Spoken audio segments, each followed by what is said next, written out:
그 시절에 구구단 외우는 거 빼고 다른 곳에서 구구단처럼 외운 적이 있습니까? 이 구구단을 외우는 것과 구구단을 이해하는 것 사이의 간격을 조금 축소해서 생각을 하면 우리의 모든 학습은 이 구구단 학습과 닮아 있습니다.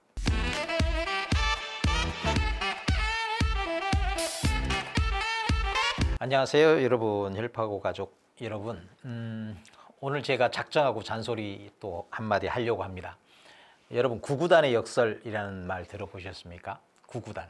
여러분 인생에서 정말 그 암기의 정수, 암기하면 떠오르는 거, 구구단 암기 아니었던가요? 그것도 초등학교 저학년에서부터. 여기에는 설명도 없고 이해도 없습니다. 이해를 시키려고 해도 불가능한 그 단계죠. 그래서 무조건 애워 이렇게 됩니다. 그러면 어린아이들은 애워야 한다 라는 이 의무, 이 의무감 때문에 애울 수밖에 없는 그런 게 구구단 아니었습니까? 그런데 여러분, 이 시절에, 그 시절에 구구단 외우는 거 빼고 다른 곳에서 구구단처럼 외운 적이 있습니까? 제가 보기에는 구구단 외울 때처럼 구구단 아닌 것을 외우려고 했던 노력은 별로 없으셨을 것 같아요. 만약에 있었다면 제가 보기에는 심각한 오해다. 너무 어린 나이에 구구단 암기 경험하다 보니까 이 배운다는 건 이 기계적 암기, 이 좀비식 암기 이런 건가? 이런 착각을 할 수도 있어요. 그런데 조심하셔야 됩니다, 여러분. 이 초등학생이 어쩔 수 없이 형편상 이해는 접어두고 급하게 애우기만 한 구구단이지만 결국 이 구구단은 나중에 가서 이제 그 지능이 좀 따라올 때, 그때는 이해를 요구합니다. 3, 3은 9라고 하는 것이 왜 9냐? 3 곱하기 3이라는 게 도대체 뭐냐? 3 곱하기 3은 3을 3번 더하라는 뜻이다. 9 나누기 3은 뭐냐? 9에서 3씩 빼다 보면 몇 번을 뺄 수 있느냐? 그러니까 결국은 더하기 빼기의 문제가 곧 곱하기 나누기의 문제였던 거죠. 이 원리를 나중에 이해하게 되면 아하, 그렇구나 이렇게 되는 거죠. 그러나 이미 여러분의 머릿속에는 3, 3은 9라는 거, 9 나누기 3은 3이라는 거 이미 들어가 있죠. 이 관계입니다. 형편상 애운다. 그러나 추후에 허락이 되면, 형편이 허락이 되면, 지능의 허락이겠죠. 허락이 되면, 이 이해력이 허락이 되면 그때 가서는 이해를 요구받는다. 이렇게 되는 겁니다.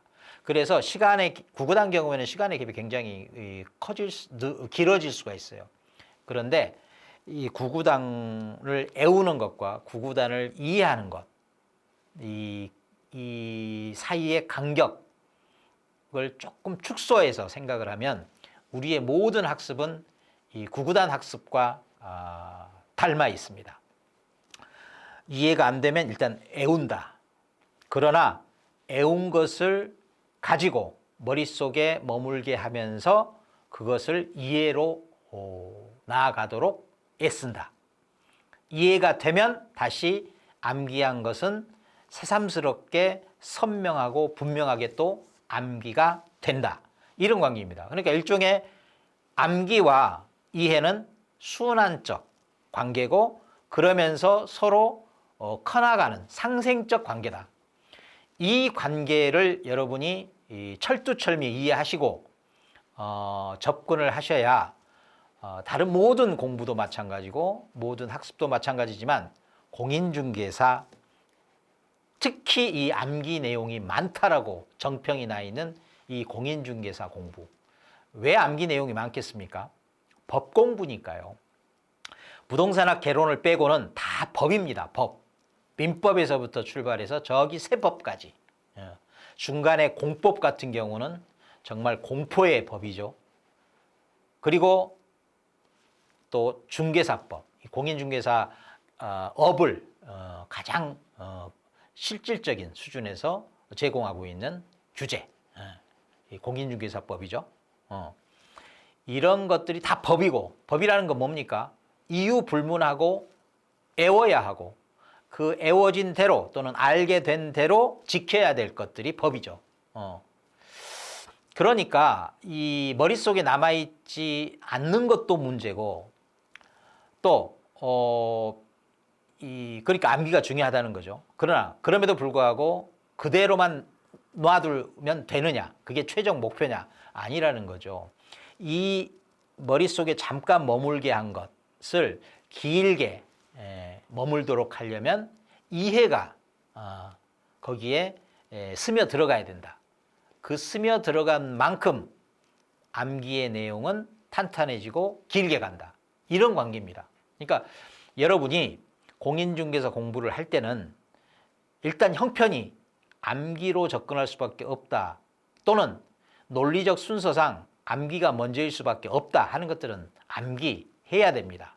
매우 적극적인 노력이 필요합니다. 그러니까 암기를 폄하해서 무시하고 기피하거나 회피하는 것도 학습에 큰 장애로 작용을 합니다. 거꾸로 암기가 다인 줄 알고 이해를 기피하거나 소홀히 하면 또한 암기가 박약해집니다. 허약해집니다. 그래서 늘 때가 되면 다시 반복해야 되고 반복해야 되고 반복해야 되고 반복해도 잊혀지고 휘발성이 늘 살아있기 때문에 날아가기 십상이죠. 그래서 이 암기와 이해 사이의 순환적 반복, 그것이 곧 이 둘을 함께 성장시킨다. 상생적 관계. 일종의 그 늘 이 혈파고식 학습에서 강조하는 이 나선형 구조의 한 종류라고 볼 수가 있겠죠. 순환적이면서 반복적이면서 그러면서 커나가고 또는 심화되어 가고 하는 과정이라고 할 수가 있겠죠.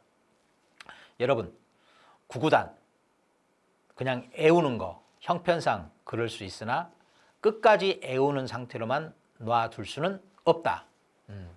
어느 시점에 가면 반드시 요구는 주어진다. 뭐에 대한 요구예요? 이해. 오늘 잔소리가 조금은 길어진 듯한데 그만큼 중요해서입니다. 요 시기에 여러분들이 어떤 학습 경험을 하고 있는지 짐작이 됩니다. 모든 학원들이 그 일정한 패턴을 가지고 이 과정을 진행시키기 때문에 지금쯤은 이 모든 그러니까 시험 범위 내의 모든 내용을 아주 충분한 깊이를 가지고 들여다보진 않았지만 적어도 1회 정도는 들여다보셨을 거예요. 그래서 지금쯤은 어떤 이해 때문에 오는 고충, 거꾸로 반면에 이해 때문에 오는 고충, 어느 쪽이든 어떤 분들은 나는 암기가 강해, 또 어떤 분들은 나는 암기 정말 싫더라, 이해가 돼야 암기가 되더라. 둘 다 문제일 수도 있고 문제가 아닐 수도 있어요. 그러니까 암기로 시작해서 이해로 나아가는 것도 좋아요. 그 다음에 이해부터 하고 암기가 되는 대로 결과적으로 내 것으로 만드는 것도 좋아요. 오케이입니다. 그러나 문제는 뭐냐? 이해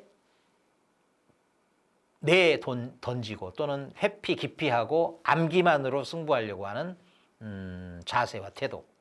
거꾸로 암기 폄하하고 무시하고 경시하면서 나는 이해, 이 이해를 하는 공부야말로 진짜 공부야. 이런 오해, 오해입니다. 제대로 이해되면 암기는 자연스럽게 되는 겁니다. 그러니까 암기가 결과로 남지 않는 이해, 그 또한 문제입니다. 그래서 여러분, 태도는 너무너무 중요합니다. 암기에 대한 태도, 이해에 대한 태도, 이 둘을 공히 존중하는 마음, 태도, 이것부터가 공부의 시작이자 끝이겠습니다. 오늘 혈파고 혈꼬치는 바로 이 점을 강조하면서 다음 만남을 기약하고 바이바이. 감사합니다.